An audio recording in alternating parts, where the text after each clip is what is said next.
साथियों नमस्कार, मैं हूं मंगीलाल चनानिया और इस वक्त आप जुड़ चुके हैं आज़ाद लाइव न्यूज़ नेटवर्क के साथ। इस वक्त हम जयशंकर गांव में मौजूद हैं। सरदार शहर विधानसभा उपचुनाव की कवरेज करने के लिए हनुमानगढ़ जिला अध्यक्ष विजय सिंह जी बेनीवाल आरएलपी से हमारे साथ जुड़े हुए हैं। इन्होंने पिछले गत दिनों में गांव-गांव में अपना दौरा किया है, मतदाताओं से संपर्क किया है। आइए जानते हैं उनका क्या रुझान है मतदाताओं के प्रति। सबसे पहले नमस्कार हमारे चैनल पर।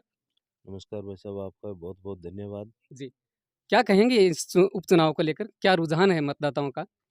देखो, अब की बार जो रुझान उपचुनाव सरदार शहर का चल रहा है, जी, वो वोटर के पास जब भी जाते हैं तो वो कहते हैं भी कांग्रेस बीजेपी ने हमें कुछ नहीं दिया। जी, राष्ट्रीय लोकतांत्रिक पार्टी के सुप्रीमो हनुमान जी बेनीवाल गांव-गांव, घर-घर, ढाणी-ढाणी जाके प्रचार कर रहे हैं। जी, तो अब की बार तो वोट राष्ट्रीय लोकतांत्रिक पार्टी के उम्मीदवार लालचंद जी मूंड को ही जिताएंगे। जी।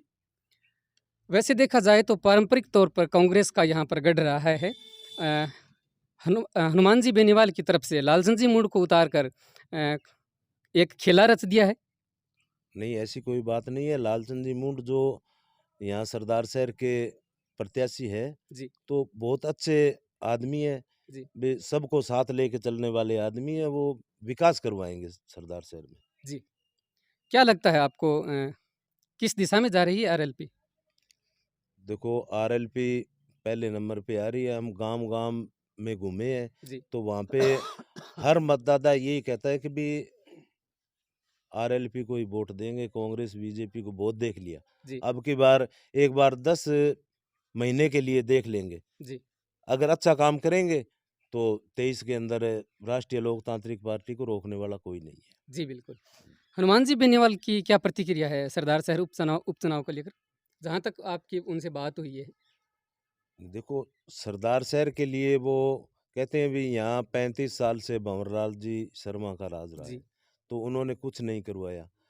तो कल भी उन्होंने फ़ोन करके एक काम करवाया। आज ओंकार जी बाली है, वो भी कोई धरना दे रहे हैं, जी, तो उसमें हनुमान जी बेनीवाल शामिल होंगे। तो हनुमान जी बेनीवाल जैसे 36 कौम की राजनीति करते हैं, न कि कोई एक जाति विशेष की जी, करते हैं। तो शर्मा जी है, वो तो कहते हैं कि भी ब्राह्मण है, वो मेरे हैं। जी। तो लेकिन हनुमान जी बेनीवाल वो नेता है कि वो सबको साथ लेके सर्व चलते समाज हैं। के लिए काम हाँ, करते हैं। सर्व समाज के लिए काम करते हैं। जी, शुक्रिया हमसे जुड़ने के लिए। हमारे साथ कुछ मतदाता और कार्यकर्ता भी मौजूद हैं। आइए उनसे रूबरू होते हैं, क्या कहेंगे? क्या कहना है सर आपका? कण वोट RLP का सही मार्ग में थारे नज़र में आरएलपी आगे निकल रही है। अग्गे कोई त्रिया का नहीं कुछ यहाँ थे के कहना चाहो? RLP आरएलपी मतलब थाने 100% यहाँ लागे कि आरएलपी ही जीतेगी पहले नंबर पर पहले नंबर पर, और दूसरे नंबर पर दूसरा नंबर कांग्रेस है। कांग्रेस रहेगी। बड़ा बुजुर्ग भी हमारे साथ मौजूद है। थे के कहना चाहो आरएलपी के लिए? हमारा तो RLP है। आरएलपी ही निकलेगी। के बोलो? आरएलपी जीत से RLP बढ़िया। के नाम आपको? मेरो हाँ बिरमानंद ब्रह्मानंद जी थाने के लागे कौन जीते वो? अरे जीत सी तो जीत सी मैंने ना बुझो फिर भी क्या पार्टी है तो मूड है लगा दी ठोकर अच्छा एक बीजेपी एक कांग्रेस तीनों दू पुटको मचा रखे अब ग्रुप के को मचा रखे अब खिस्सा निकल सीठा होनिया मैं ये काल हाल तो भंगुलिया तोड़ रड़ू आयो बड़ो तकड़ो ये हां आरएलपी को अरे लीग बाल ऐसे लीग खिसी बोलने मेरे को थाने का क्या लगे? और रोल के दौड़े मन लगे रोड की तोड़ हो रही है। थे बताओ, सियाना आदमी हो। भाई वो 12 मेरे को हमारे गांव में तो RLP ऊंची है। आरएलपी ऊंची है। अच्छा अच्छा थे भी बताओ। मैं तो सकला बोतल ही सकली है भाई। बोतल चकली जयशंकर गांव में मौजूद हैं और यहाँ के गणमान्य लोग यहाँ पर मौजूद हैं। उनका मानना है कि यहाँ से आरएलपी आगे निकल रही है और भी लोगों से हम रूबरू करवाएंगे। आप बने रहिएगा हमारे साथ लाइव न्यूज़ नेटवर्क के साथ। इस वक्त हम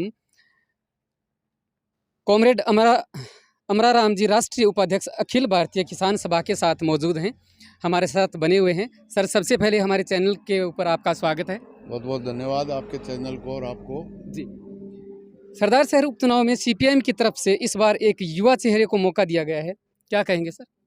निश्चित रूप से जो विद्यार्थियों के लड़ाई लड़ते थे, छात्र संघ के अध्यक्ष रहे 2013 में, और अभी मार्क्सवादी कम्युनिस्ट पार्टी की ओर से जी। उम्मीदवार के रूप में साथी सावरमल मेघवाल है। जी। निश्चित रूप से वो शख्सियत है, सबसे युवा उम्मीदवार है, जी। और आम जनता की लड़ाई पहले विद्यार्थियों की लड़ी और किसान, मजदूर, नौजवान, विद्यार्थी की लड़ाई आज भी जी। लड़ते हैं। और केवल मार्क्सवादी कम्युनिस्ट पार्टी है, चाहे बीमा क्लेम हो, बिजली का सवाल हो, कर्जा और भाव का सवाल हो, और बिजली कानून 2022 के खिलाफ लड़ने का सवाल हो, केवल जनता की समस्याओं के लिए लड़ने का काम मार्क्सवादी कम्युनिस्ट पार्टी लाल झंडा करता है। बिल्कुल। और कांग्रेस और भारतीय जनता पार्टी ने पिछले 30 साल से जो नीतियां बनाई है, जिससे किसान बेहाल है, कर्जे में दबकर आत्महत्या कर रहा है।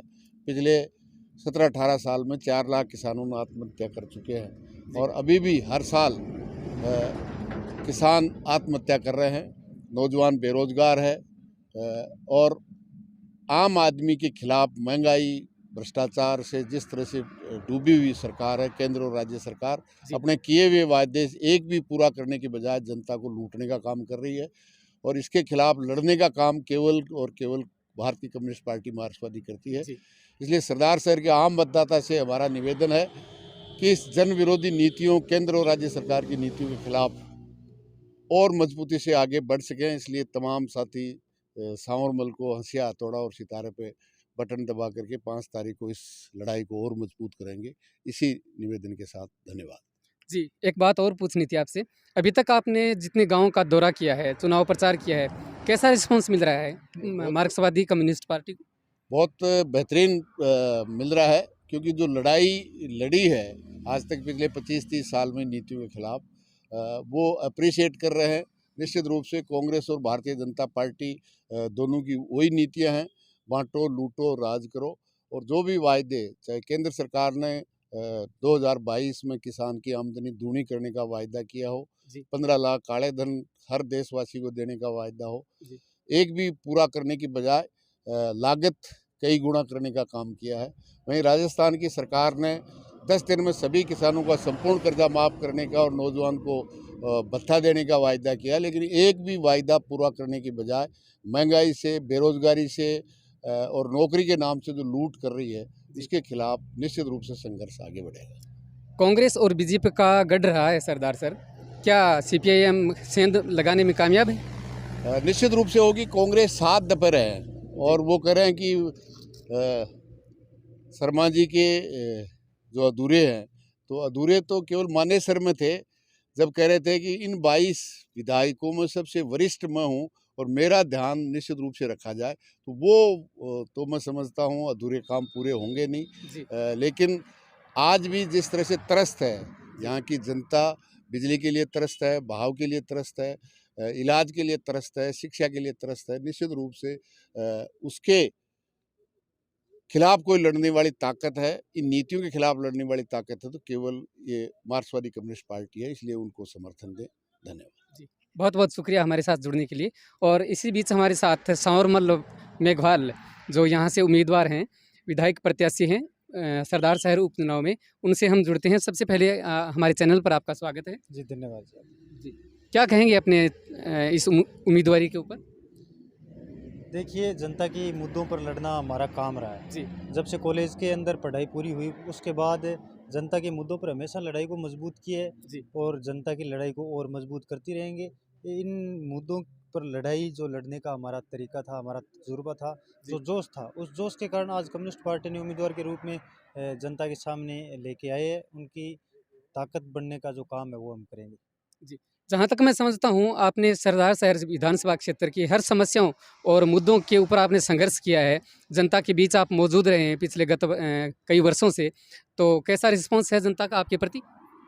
जिस तरह से हमने जनता के लिए संघर्ष किया, जनता बहुत बढ़िया तरीके से अपने इस चुनाव में लगी हुई है अपने साथ, और पूरी मजबूती के साथ हम आगे बढ़ेंगे, इसमें कोई दो राय नहीं है। लेकिन जो लोग आज हमारे सरदार शहर के इस चुनाव में जाति धर्म की और वो सारी बातें करते हैं, उनका सिर्फ एक ही मकसद है कि जो किसान संघर्ष करना सीख गया, आज़ादी के 75 साल बाद देश का किसान केंद्र की सरकार के खिलाफ तीनों जो कानून थे, उन कानूनों के खिलाफ लड़ा था। निश्चित रूप से किसान एक और है, और एक होते हुए किसानों को देखकर अलग अलग लोग जातिगत तरीके से, धर्म के तरीके से जो काम कर रहे हैं, उनके जो दर्द है, जी। उनके जो मरोड़े उठ रहे हैं, वो लोग हमें एक जगह होना नहीं देना चाहते। इसलिए हम तो जनता से यही कहते हैं कि हम संघर्ष करने वाले लोग हैं, आपके वोट के हम हकदार हैं। तो जी। आप इस चुनाव में कम्युनिस्ट पार्टी का सहयोग करें और अपनी ताकत को मजबूत करेंगे। जी। निश्चित रूप से अगर आपके खेत की लड़ाई, आपके बीमा क्लेम की, आपकी बिजली की कोई लड़ाई लड़ता है, सब लोगों को पता है, हमसे ज़्यादा कोई इस जगह मजबूत नहीं है लड़ाई लड़ने में। जी। तो जनता भी बढ़िया तरीके से हमारे साथ लगी हुई है, इसमें कोई दो राय नहीं। भविष्य को लेकर क्या रणनीति है आपकी? देखिए, कम्युनिस्टों का भविष्य संघर्ष करना होता है। जी। जिस तरह से हमने पीछे संघर्ष किया है, उसी संघर्ष को 2 गुनी 4 गुनी ताकत के साथ लोगों के बीच में जाएंगे। जब तक जनता की लड़ाई रहेगी, जनता के मुद्दों की मांग रहेगी, उन मांगों पर हम निश्चित रूप से लड़ते रहेंगे। इसलिए भविष्य अगर किसान का सुरक्षित होगा तो हमारा भी सुरक्षित होगा। इसलिए लड़ाई भविष्य की भी है। और जब तक जो अभी कानून बनाए है बिजली को लेकर, केंद्र की सरकार ने अभी प्रस्ताव वो रखा है संसद के अंदर, तो उन कानूनों के खिलाफ हमारी लड़ाई बहुत मजबूती से आगे अगर नहीं बढ़ेगी ना, तो ये जो कुएं है वो चलने वाले नहीं है। जिस तरह से सब्सिडी खत्म करने का ये सारा प्रावधान लेकर के मोदी आ रहा है, उनके खिलाफ लड़ाई मजबूत करेंगे, तभी किसान का भविष्य बचेगा, तो हमारा भविष्य भी बचेगा। जी बिल्कुल। कोई अंतिम संदेश सरदार शहर की आवाम के लिए? सरदार शहर की आवाम के लिए यही संदेश है कि आपके मुद्दों पर लड़ाई लड़ने वाले लोग हैं। अभी पूरे राजस्थान के अंदर सिर्फ हनुमानगढ़ और चूरू जिला ये ऐसा है जहाँ पर किसानों को बढ़िया क्लेम मिला है, और अभी कंपनी के पास बहुत सारा क्लेम हमारा बाकी भी है। जी। उस क्लेम के खिलाफ हमारी लड़ाई और मजबूत करो। बिजली के खिलाफ हमारी जो लड़ाई है, जो घटिया बिजली मिल रही है, उसकी जो सारा सिस्टम है, सरकार ने जिस तरह से किसानों को कमज़ोर करने का काम किया है, उन कामों को मजबूत करने के लिए जनता को हमारे साथ जुड़ना पड़ेगा, तभी हमारा आने वाला भविष्य सुरक्षित हो पाएगा। जी। इसलिए हम तो यही निवेदन करते हैं कि 5 तारीख के चुनाव में आप सहयोग कीजिए, वोट दीजिए कम्युनिस्ट पार्टी को दांती हथौड़े और सितारे के निशान पर। 4 नंबर बैलेट नंबर है हमारे। अगर निश्चित रूप से आप लड़ाई को मजबूत करेंगे तो राज और प्रशासन के सामने हम जनता के मुद्दों को मजबूती से रखेंगे। जी। बहुत बहुत शुक्रिया हमसे जुड़ने के लिए। ये थे राष्ट्रीय उपाध्यक्ष अमराराम जी और यहाँ के विधायक प्रत्याशी सांवरमल जी मेघवाल। आप दोनों का शुक्रिया।